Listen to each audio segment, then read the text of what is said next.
Hello friends, आपल्या सर्वांची आवडती मालिका लपंडाव या मालिकेच्या आजच्या रविवार 23 ऑगस्टच्या एपिसोडमध्ये एकानंतर एक धमाकेदार ट्विस्ट आले आहेत. आजचा एपिसोड खूप भारी होता. मग नेमकं घडलंय तरी काय? तर फ्रेंड्स, आजच्या एपिसोडमध्ये सरकारने एक नवीन डाव खेळलाय. सरकारला असं वाटलं की मी राघवची कविता नाही म्हणून दाखवली, त्यामुळे सखी आणि कान्हाला माझ्यावर संशय आलाय की मी तेजस्विनी नाहीये.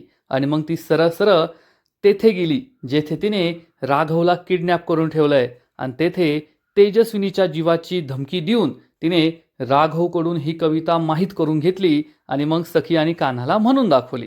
पण सरकारला असं वाटलं की मी सखी आणि कान्हाला फसवलंय, पण या दोघांना समजलं की नक्कीच सरकारने तेजस्विनीला कुठेतरी डांबून ठेवलंय आणि तिच्याकडूनच ही कविता माहिती करून घेतली आहे. आता राघव जिवंत आहे हे तर या दोघांना कधी कळणार नाही, म्हणजे आत्ता तरी त्यांना असा संशय येणं शक्यच नाही.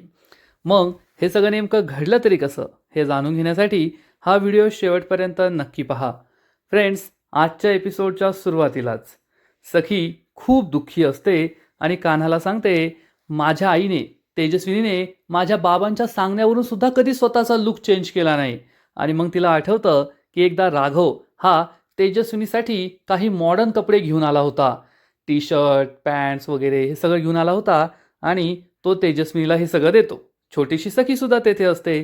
तेजस्विनी या बॅगमधून हे सगळे कपडे बाहेर काढते आणि विचारते, हे कपडे कोणासाठी आहे? तर राघव म्हणतो, माझ्यासाठी. काय विचारतेस तेजस्विनी? आता असे कपडे काय मी घालणार आहे का? तुझ्यासाठी आहेत हे कपडे. आता पहा, आपण 10 दिवस बाहेर फिरायला जातोय ना, मग या 10 दिवस तू साडी नेसायची नाहीये, तू हे कपडे घालायचे आहेत. हे ऐकून तेजस्विनीला मोठा धक्काच बसतो. तेजस्विनी विचारते, मी आणि हे कपडे? राघव म्हणतो, हो, तू हे कपडे घालायचेस. बाहेर फिरायला गेल्यावर सगळे असेच कपडे घालतात. परंतु तेजस्विनी यासाठी स्पष्ट शब्दात नकार देते आणि म्हणते, राघव, तुम्हाला माहिती आहे ना की मी आपली संस्कृती जपते आणि मला साडी नेसायलाच आवडते. दुसरे कोणतेही कपडे मी घालणार नाहीये. राघव म्हणतो, अगं बाई, मी तुझ्या या विचारांचा रिस्पेक्ट करतो. आपण आपली संस्कृती जपलीच पाहिजे. तुला साडी आवडते, तुला जे कम्फर्टेबल आवडतं तू तेच घातलं पाहिजे, नो डाऊट.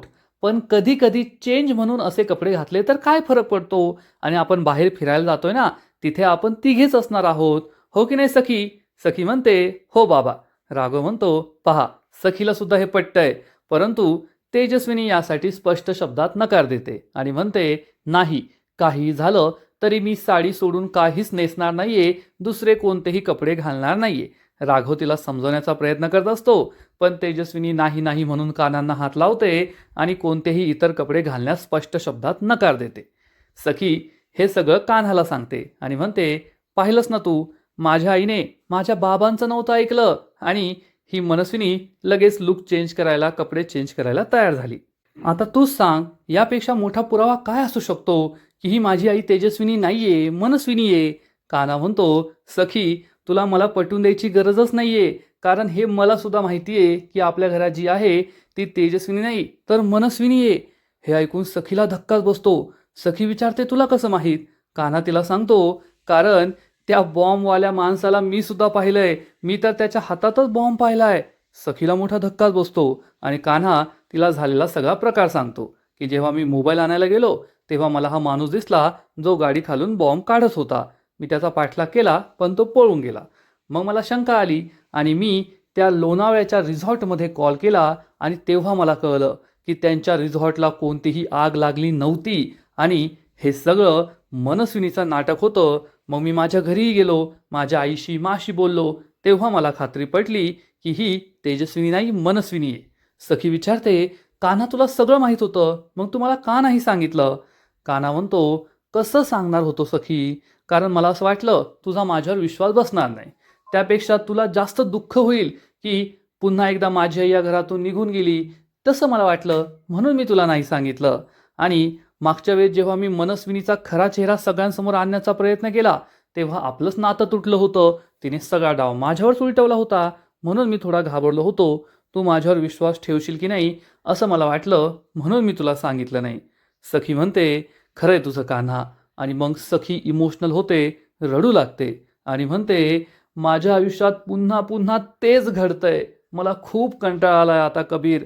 म्हणजे माझी आई माझ्या नजरेसमोर होती, तेव्हा मी तिला आई नाही म्हणू शकले, तेव्हा मला कळलं नाही की ही माझी आई आहे. आणि जेव्हा मला सगळं कळलं तेव्हा या मनस्विनीने पुन्हा एकदा माझ्या आईबरोबर अदलाबदली केली. हे सगळं आपल्याबरोबर काय होतंय? मला तर असं कधी कधी वाटतं की मला कधी माझ्या आईचं प्रेमच मिळणार नाहीये. मी अनाथ म्हणून का नाही जन्माला आले असं मला वाटतंय. कबीरला सुद्धा वाईट वाटतं. तो सखीला जवळ घेतो, सखीला मिठी मारतो. सखी म्हणते, कबीर, आपलं आयुष्य असं नॉर्मल लोकांसारखं का असू शकत नाही? लोक काम करतात, खातात, पितात, एन्जॉय करतात, सुख दुःख प्रत्येकाला असतं.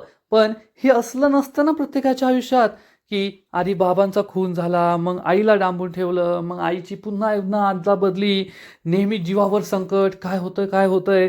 आपलं आयुष्य असं नॉर्मल का नाही असू शकत? हे सगळं आपल्या आयुष्यात का होतंय? काहीतरी संकट येत आहे, आपण काहीतरी शोधतोय, काहीतरी शोधण्याचा प्रयत्न करतोय, स्वतःचा जीव वाचवतोय, आपल्या माणसांचा जीव वाचवतोय.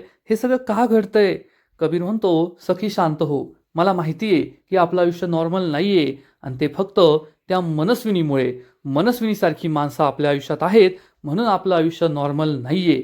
परंतु आता ही वेळ रडण्याची नाही आहे तर लढण्याची आहे. आता आपल्याला कळलंय ना की आपल्या घरात जी आहे ती तेजस्विनी नाही तर मनस्विनी आहे. तर आपण तिचं सत्य संपूर्ण जगासमोर आणायचं आणि तिला कायमचं जेलमध्ये पाठवायचं. आता तिला बाहेर मोकळं फिरू द्यायचं नाही. सखीला सुद्धा हे पटतं. ती आपले डोळे पुसते आणि त्याच वेळेस दरवाजाची बेल वाजते. कोण आलं असेल असा विचार करून सखी ही दार उघडते तर चक्क मनस्विनी समोर उभी असते. मनस्विनीला पाहून सखी आणि कान्हाला आश्चर्य वाटतं. पण आपल्याला माहिती आहे की ही मनस्विनी आहे असं दाखवायचं नाही.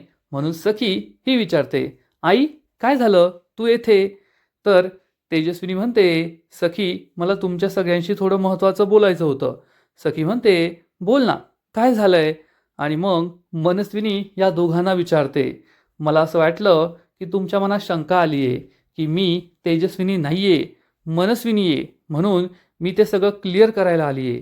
कान्हा आणि सखीला मोठा धक्काच बसतो की तिला सुद्धा कळलं की आम्हाला माहिती आहे ही तेजस्विनी नाही मनस्विनी आहे.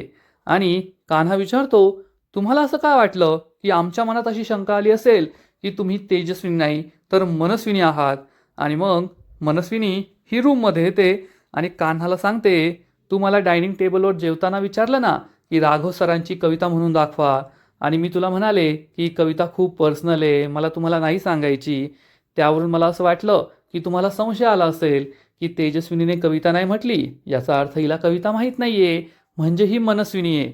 आणि आधीच एवढं अविश्वासाचं वातावरण घरात आहे म्हणून तुम्हाला असं वाटलं असेल की मनस्विनीने पुन्हा अदलाबदली केली की काय, घरात जी आहे ती तेजस्विनी नाही आहे, मनस्विनी नाही आहे, असं मला वाटलं म्हणून मी येथे आली आहे. आणि तुमचं काहीच चुकलेलं नाही आहे, कारण शेवटी माझ्या बहिणीनेच एवढ्या वेळेस हे सगळं केलं आहे ना की तुम्हाला सुद्धा शंका येणारच ना. कान्हा आणि सखी मनस्विनीकडे पाहतच राहतात आणि मनस्विनी म्हणते, मला आहे ना आता तुमच्या मनात कोणताच संशय राहू द्यायचा नाही आहे की मी मनस्विनी आहे की तेजस्विनी आहे. मला सगळं क्लिअर करायचं आहे. पर्सनल गोष्टी राहिल्या बाजूला, म्हणून मी येथे तुम्हाला कविता ऐकून दाखवायला आली आहे. हे ऐकून कान्हा आणि सखीला आश्चर्याचा धक्काच बसतो की मनस्विनी राघवची कविता कशी काय म्हणून दाखवणार आहे. आणि मग मनस्विनीला आठवतं की हे सगळं तिने कसं केलं. हा सगळा संशयाची गोष्ट झाल्यानंतर, जेवण झाल्यानंतर सखी आणि कान्हा त्यांच्या रूममध्ये आले आणि ही मनस्विनी पोहोचली चक्क आपल्या अड्ड्यावर, जेथे तिने राघव कामतला डांबून ठेवलंय. आणि ती राघवला बंदुकीचा धाक दाखवते आणि विचारते, म्हण, कविता म्हण. तर राघव म्हणतो, नाही म्हणणार, तुला काय करायचं ते कर. तसंही मागील 13 वर्षांपासून तू मला छळतीयस, ना मला धड जगू दिलंस ना मला धड मरू दिलंस. त्यामुळे मला आता कसलीही भीती वाटत नाही. तुला मला मारायचं असेल तर मारून टाक, पण मी कविता म्हणणार नाही. आणि तशीही ती कविता मला आठवत नाही. त्यामुळे तू मला एकदाचं मारूनच टाक, तेवढंच तुझं खरं रूप तरी जगासमोर येईल की तू किती मोठी राक्षसीन आहेस, किती मोठी कैदाशीन आहेस. सरकारला खूप राग येतो आणि सरकार मनात विचार करते, हा असा कविता नाही बोलणार आहे, याला कशी ते धमकी द्यावी लागेल. आणि लगेच मनस्विनी एक असा मास्टर प्लॅन बनवते ना, जो पाहून तुम्हाला सुद्धा आश्चर्य वाटेल की सरकार खरंच जिनियस आहे.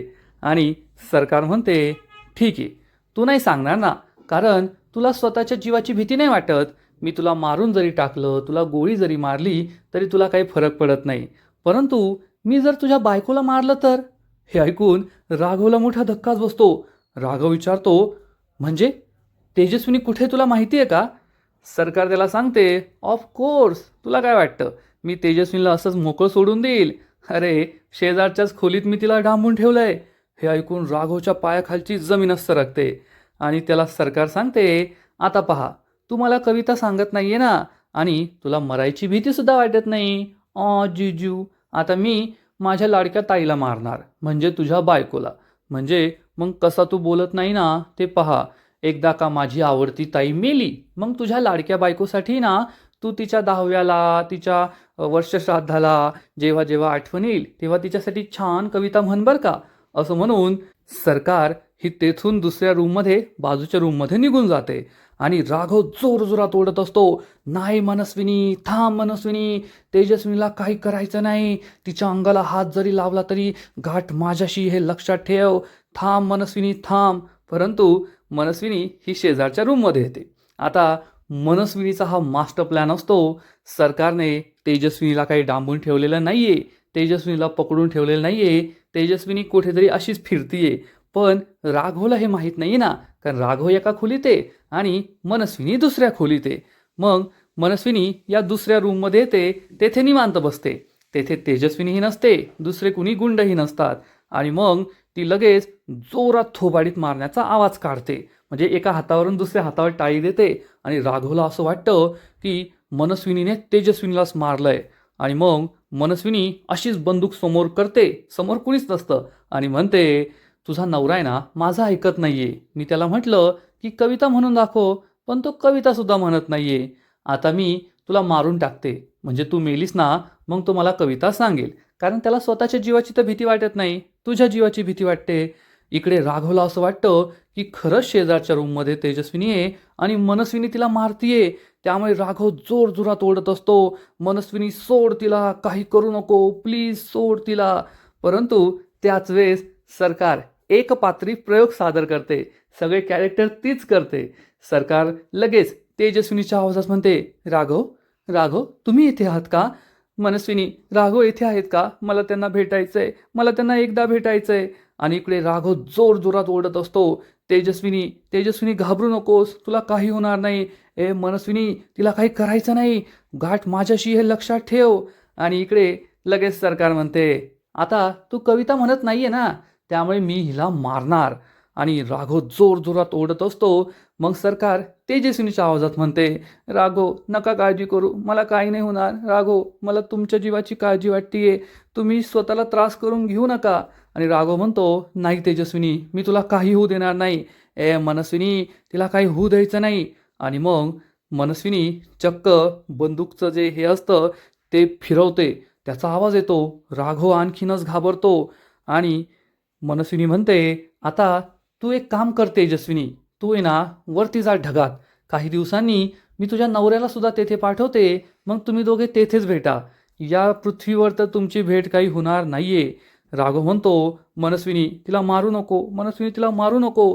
मग मनस्विनी तेजस्विनीच्या आवाजात ओरडते, राघव, राघव, राघव. आणि मग सरकार स्वतःच्याच तोंडावर हात ठेवते, ऊ ऊ ऊ, आणि म्हणते, ए तोंड बांधा रे तिचं, एक शब्द बोलू द्यायचा नाही तिला. राघव जोरात ओरडतो, तेजस्विनी, मनस्विनी सोड तिला. आणि सरकार म्हणते, काय जिजू मग म्हणताय का कविता, येऊ का? तुम्ही जर कविता म्हणत असाल तरच तुमची बायको वाचणार, नाहीतर मी तिला मारणार. राघव रडत रडत म्हणतो, सांगतो सांगतो तुला कविता, पण माझ्या तेजस्विनीला काही करू नको.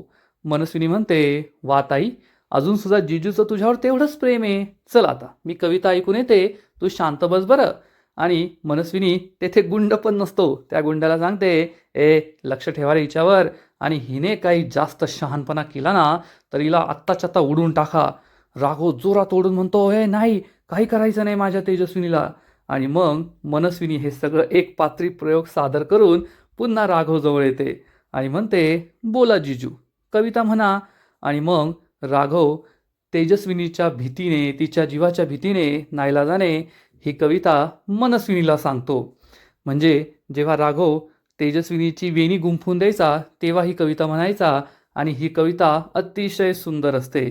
तुझ्या केसांची वेणी गुंफताना, अशी खूप सुंदर कविता असते. राघव 2 ओळी म्हणतो आणि पुढच्या सगळ्या ओळी मनस्विनी ही सखी आणि कान्हासमोर बोलत असते म्हणून दाखवत असते.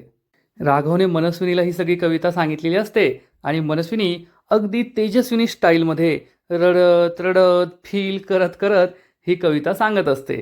सखीला आणि कान्हाला आश्चर्य वाटतं की मनस्विनीला ही कविता कशी माहीत. आता मनस्विनीला असं वाटतं की मी ही कविता सांगतेय तर या दोघांचा संशय दूर होईल. त्यांना असं वाटेल की मीच तेजस्विनी आहे. पण यांना बॉम्बचं त्यानंतर लोणावळ्याच्या रिझॉर्टचं हे सगळं प्रकरण कळलंय हे मनस्विनीला माहीत नसतं. त्यामुळे सखी आणि कान्हाचा हा विश्वास बसत नाही की ही तेजस्विनी आहे. उलट त्यांना वेगळाच संशय येतो आणि सखी आणि कान्हाची ॲक्टिंग सुरू असते की हो आम्ही खरंच खूप इमोशनल झालोय, आम्हाला खरंच खूप वाईट वाटतंय, आमचा विश्वास बसलाय की तूच तेजस्विनी आहे. आणि तेजस्विनी आपली ॲक्टिंग करते, कविता म्हणून दाखवते, मग डोळे पुसते. सखी म्हणते वाह बाबांनी किती छान कविता केली आहे ना. आणि तेजस्विनी म्हणते कविता खूप पर्सनल होती ना म्हणून मी तुम्हाला नव्हते म्हणून दाखवत. पण सध्या विश्वास असणं जास्त महत्त्वाचं आहे प्रायव्हसीपेक्षा. आता तर तुमचा विश्वास बसलाय ना की मीच खरी तेजस्विनी आहे, मी मनस्विनी नाही आहे. कान्हा म्हणतो हो आमचा कधी अविश्वास नव्हताच, तुम्ही खूप जास्त विचार करताय. आता तुम्ही एवढा विचार करू नका, जा रूमच्या रूममध्ये जा, गुड नाईट. सखी म्हणते हो आई तू खूप जास्त विचार करतेय, आमचा तुझ्यावर संशय नाही आहे, जा तू तुझ्या रूममध्ये, गुड नाईट. आणि मनस्विनी म्हणते ठीक आहे मी चालले माझ्या रूममध्ये. बाबा साईबाबा थँक्यू, तुम्ही माझी एवढी मदत केली. अगदी तेजस्विनी स्टाईलमध्ये ती सगळं करते आणि रूम बाहेर निघून जाते. आणि सखी ही लगेच कान्हाजवळ येते आणि विचारते हीच आहे का माझ्या बाबांची कविता, ती आता जी बोलली. कान्हा म्हणतो हो हीच कविता आहे, माझ्या आईने मला सेंड केली आहे. सखी विचारते मग जर ही मनस्विनी आहे तर हिला माझ्या बाबांची कविता कशी समजली. म्हणजे ही कविता फक्त दोन व्यक्तींना माहीत होती, माझी आई आणि माझे बाबा, आणि आता तुझ्या आईला माहिती आहे. कान्हा म्हणतो ना तेच कळत नाहीये. तर सखी म्हणते नक्कीच काहीतरी गडबड आहे. कान्हा विचारतो काय गडबड आहे. तर सखी त्याला सांगते या मनस्विनीने माझ्या आईला कुठेतरी डांबून ठेवलंय आणि मग त्यानंतर जेवण झाल्यावर ती माझ्या आईकडे गेली, माझ्या आईला धमकी देऊन ही कविता तिने जाणून घेतली आणि आता आपल्यासमोर बोलून दाखवली. कान्हा म्हणतो एकदम बरोबर, नक्कीच हेच झालं असणार. या मनस्विनीने तेजस्विनीला कुठेतरी डांबून ठेवलंय आणि आता आपण तिच्यावर वॉच ठेवायचा, तिच्यावर लक्ष ठेवायचं, तिचा पाठलाग करायचा आणि आता तिला रंगे हात पकडायचं आणि मग तिला कायमचं जेलमध्ये पाठवायचं. सखी म्हणते हो एकदम बरोबर बोलतोय तू, आता आपण तिच्यावर लक्ष ठेवायचं. आणि इकडे सरकार तिच्या रूममध्ये येते आणि भलतीच खुश असते. यस यस मला हेच करायचं होतं, शेवटी मी करून दाखवलं. आता त्या सखी आणि कान्हाचा माझ्यावरचा विश्वास उडणार नाही. त्यांना नक्की असं वाटेल की हो मीच आहे खरी तेजस्विनी. सरकार निवांत बसते पण पुढच्या क्षणाला विचार करते. पण ते एवढे साधे भोळे नाहीये, त्यांच्या मनात शंका नक्कीच राहणार. याच्या आधीचा भूतकाळ पाहिला तर ते कळून येतं. माझा सिंपल प्लॅन होता, कान्हा आणि सखीला मारून टाकायचं आणि सगळं पुन्हा आपल्या मुठीत घ्यायचं. परंतु तो बॉम्ब आणि ते सगळी हनीमून ट्रिप कॅन्सल झाली. शिट. पण आता मी गप्प बसणार नाहीये. खूप झाला हा लपंडाव, खूप झालं हे सगळं. आता मी कान्हा आणि सखीला कायमचं संपवणार, त्या दोघांना मारून टाकणार. आता फायनल काउंटडाऊनची वेळ आली आहे कबीर आणि सखी, असा विचार सरकार करते. म्हणजे आता या दोघांना काही सोडायचं नाही असं सरकारने फिक्स ठरवलंय. आणि दुसरीकडे सखीचा दिवाना, ज्याला काही दिवसांपूर्वी आपण पाहिलं होतं, त्याचा चेहरा अजून दिसलेला नाहीये, पण तो सखीचे सगळे फोटो एकमेकांना जोडत असतो आणि सखीचं एक पोर्ट्रेट तयार करतो. आता हा सखीचा दिवाना कोण आहे हे तर आपल्याला नंतरच कळेल. सरकार नंतरच्या व्हिलनची तयारी करून ठेवली आहे असं दिसतंय. आणि आजचा एपिसोड येथेच संपतो. फ्रेंड्स, लपंडाव मालिकेचा आजचा एपिसोड खरंच खूप भारी होता, इंटरेस्टिंग होता, पाहायला मजा आली. सखी आणि कान्हाला कळलंय की हीच मनस्विनी आहे आणि मनस्विनीचा डाव काही त्यांना रुसलेला नाही. आजचा एपिसोड तर भारी होता, पण या मालिकेचा पुढील एपिसोड आणखीन भारी असणार आहे. आणखीन मोठा ट्विस्ट या मालिकेत येणार आहे. मग नेमकं घडणार तरी काय, तर लपंडाव मालिकेच्या पुढील एपिसोडमध्ये आपण पाहू की मीनाक्षी ही सखीला सांगेल, सखी हे पहा तुझ्या राशी भविष्यात काय लिहिलंय की तुझ्या जीवाला धोका आहे आणि तू स्वतःची काळजी घ्यायला पाहिजे. हे ऐकून सखी घाबरणार आणि मग सखी जेव्हा मनस्विनीच्या रूम जवळून जात असेल तेव्हा तिला दिसेल की मनस्विनीच्या हातामध्ये बंदूक आहे आणि मनस्विनी चक्क सखीला संपवण्याचा विचार करतीये.